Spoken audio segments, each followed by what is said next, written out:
Deep learning is a subfield of the machine learning that focuses on using the artificial neural networks to process the data. The neural networks are comprised of the multiple layers of varying mathematical complexity, which are sequentially complex or deeply encrypted using a mathematical encryption method called volume encryption. The encryption ensures that the calculations done by the neural networks are unpredictable and can only be decrypted with a proper key. This approach allows the neural network to learn and process the data securely.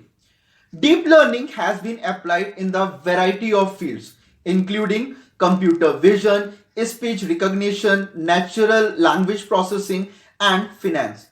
One of the most notable recent applications of the deep learning is GPT-3, an auto-generating text program that has been the subject of fascination within the artificial intelligence community. Thanks for watching.